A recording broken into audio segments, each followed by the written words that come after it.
Assalamualaikum warahmatullahi wabarakatuh. Salam sejahtera untuk kita semua. Baik ya, hari ini berjumpa lagi dengan saya Ida Kumalasari. Di samping saya adalah Norleha. Baik, hari ini kita masih membicarakan tentang yang disebut dengan sinonim. Sinonim apa, Norleha? Sinonim artinya persamaan makna kata. Iya, betul, persamaan makna kata. Nah, seluruh bahasa di dunia itu memiliki ciri yang sama, ya, yang disebut bahwa bahasa itu memiliki sifat universal. Artinya seluruh bahasa memiliki ciri yang sama, yang artinya setiap bahasa punya ciri itu. Nah, ciri tersebut adalah ciri universal. Semua bahasa memiliki ciri itu. Contohnya ya, seluruh bahasa di dunia itu memiliki vokal dan konsonan. Ada tidak bahasa yang tidak memiliki vokal? Tidak ada. Yang tidak memiliki konsonan? Tidak ada. Nah, itu bukti bahwa seluruh bahasa memiliki ciri bahwa bahasa itu memiliki vokal dan konsonan, memiliki ciri yang universal. Tetapi selain itu, seluruh bahasa juga memiliki ciri yang disebut dengan unik. Ya, unik itu artinya apa? Artinya berbeda dengan satu dengan yang lain. Iya, bahwa bahasa itu setiap bahasa memiliki ciri yang berbeda dengan bahasa yang lain. Jadi saya contohkan ya bahwa bahasa di dunia memiliki ciri yang umum yang dimiliki oleh seluruh bahasa yang ada di dunia, tetapi juga memiliki ciri yang unik yang tidak dimiliki oleh bahasa yang lain. Hari ini saya akan menjelaskan tentang ciri unik dari bahasa Banjar ya, yang berhubungan dengan sinonim. Nah, kalau ciri unik tadi yang saya contohkan yang lain misalnya ya, dari segi vokal. Kalau di dalam bahasa Indonesia ya, vokal itu ada berapa? 5 atau 6. Nah, kenapa beda antara 5 dengan 6? Ada ada e. Nah, membedakannya bagaimana 5 dan 6 itu? Ada terasi, ada juga teras. Maksudnya kalau 6 dengan 5 itu bedanya di mana? Penambahan bunyi e dan e. Nah, begini. Kalau huruf 5. Vokal. Huruf vokal 5. Ya.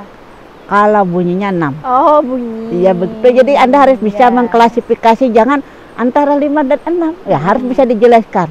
Jadi kalau misalnya kalau huruf 5, artinya kalau dituliskan hanya 5. A, I, U, O, E, hanya 5. Kalau dibunyikan baru 6. A, I, U, O, E, E. Jadi E itu ada 2, yaitu E pepet dengan E taling. Jadi Anda jangan bingung. Kalau huruf ditanya berapa, memang 5. Tetapi kalau bunyi 6. Kalau dalam bahasa Banjar Kuala, hurufnya ada berapa? Vokal. Ya. Hurufnya ada 5. Betul. Bunyinya? Sama 6. Iya, betul. Bahasa Banjar Kuala. Ya. Kalau bahasa Banjar Hulu bunyinya ada berapa? Bunyinya ada 5 juga. 3. A, I, U. Oh ya. Kenapa? Karena O itu jarang dilafalkan sama E. Coba kata sekolah. E jadi sa. Ko jadi ku. Sakula. Nah, boto jadi butul. Ya, boto jadi bafutu. Nah, betul sekali kan? Karena kebanyakan. Nah, itu kecuali kalau misalnya memang tidak tersentuh dengan pendidikan sebelumnya lagi, artinya dia mungkin masih belum sekolah. Tapi kalau sudah sekolah, lingkungan akan mempengaruhi, maka pengucapan O dengan E itu sudah terbiasa. Itu yang maksud saya, itu yang memang benar-benar belum dipengaruhi ya. Nah, sekarang itu vokal bahasa Indonesia hurufnya 5, bunyinya 6 ya. Sama dengan BBK, kalau BBH itu mungkin bunyinya hanya 3 ya. Kalau bahasa Inggris vokalnya 5, bunyinya berapa? 5 juga.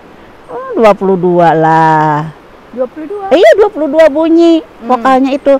Itu berdasarkan kamus Oxford. Jadi bunyinya 22, makanya I itu ada jadi I. Dan sebagainya kan.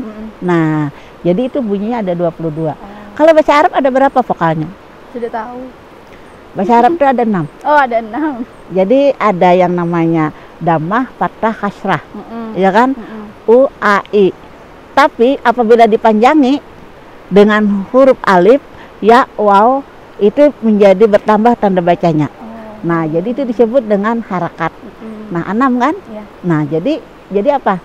Kesimpulannya bahwa semua bahasa di dunia memiliki ciri universal yaitu ciri yang dimiliki secara umum, yang dimiliki oleh semua bahasa, tapi juga memiliki ciri yang unik yang hanya dimiliki oleh bahasa tersebut. Nah, kalau misalnya sinonim, tadi karena kita bicarakan sinonim bahasa Banjar ya. Bahasa Banjar ini unik. Uniknya apa? Dia memiliki kekayaan sinonim yang luar biasa. Jadi bukan hanya satu kata banding satu kata, tapi bisa beberapa kata ya. Saya memberikan contoh pada kata tagugur. Ya.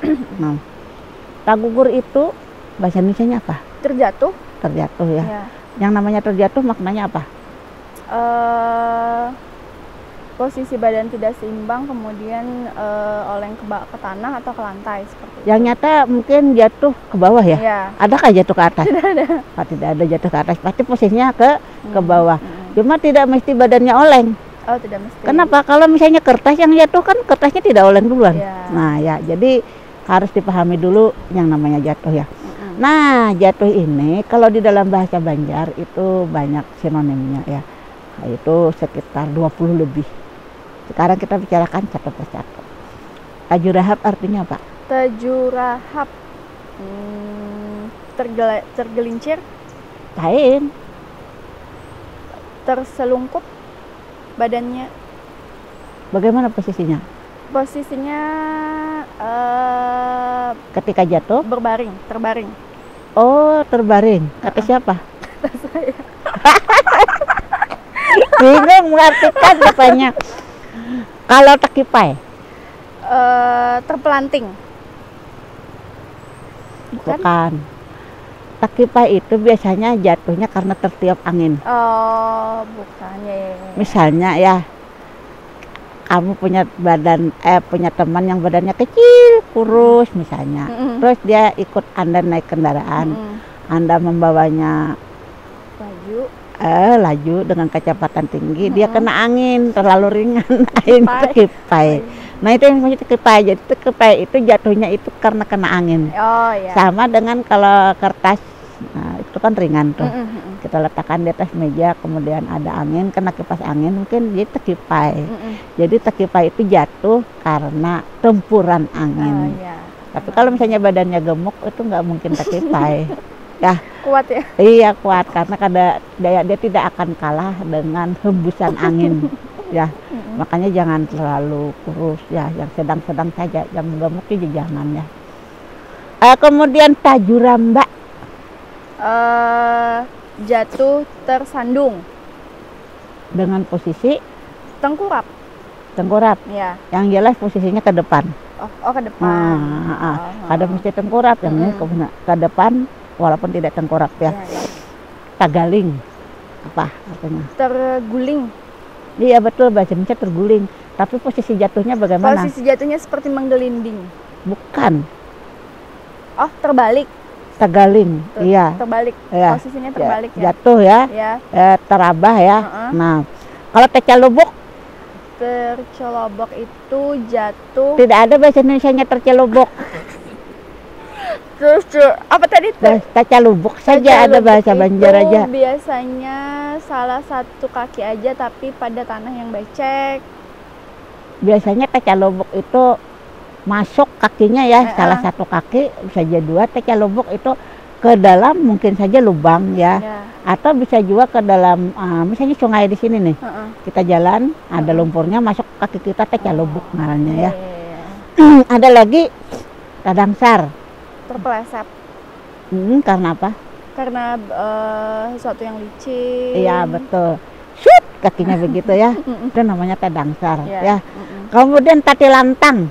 Tatilantang itu badannya terbaring.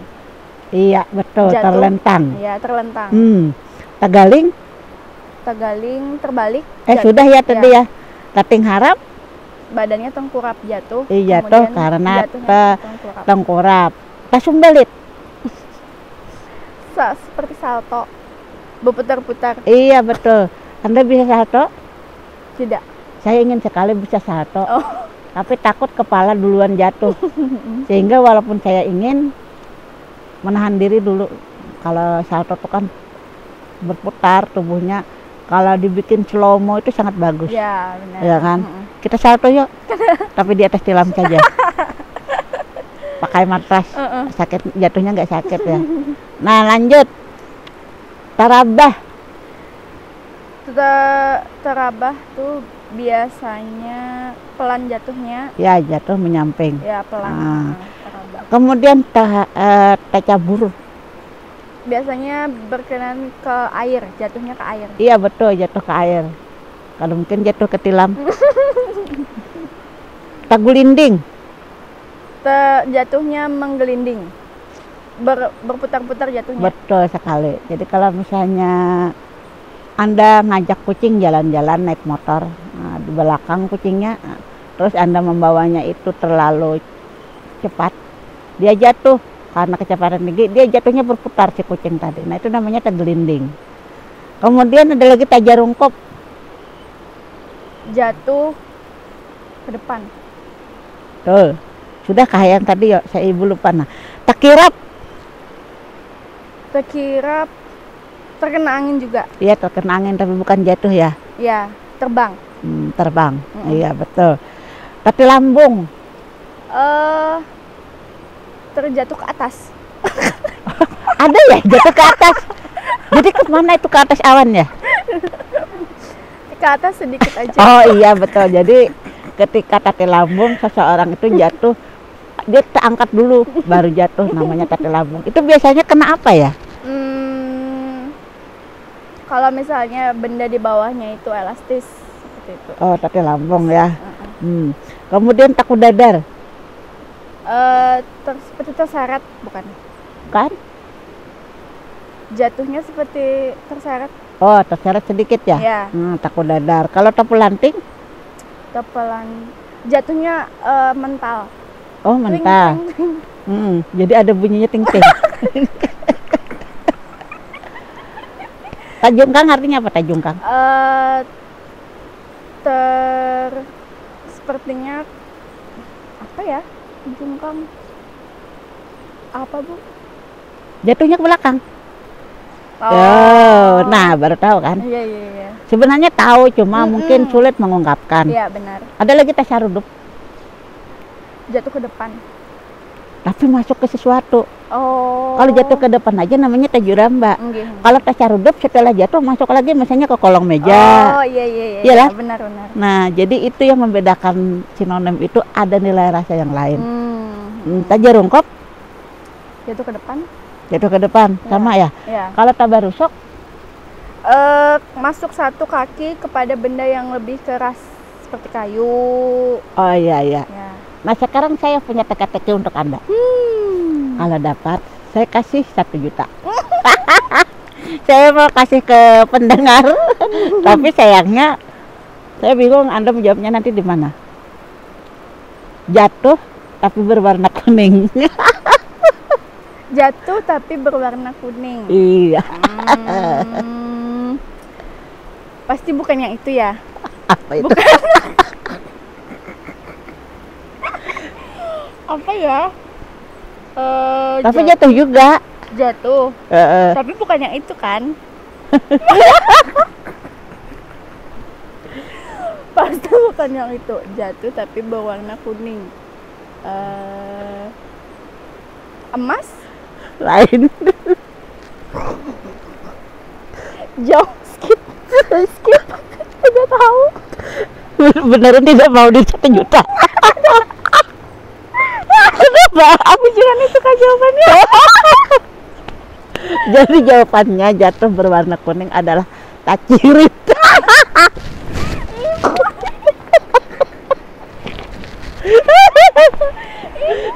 Bujur aja mereka. Belum salah.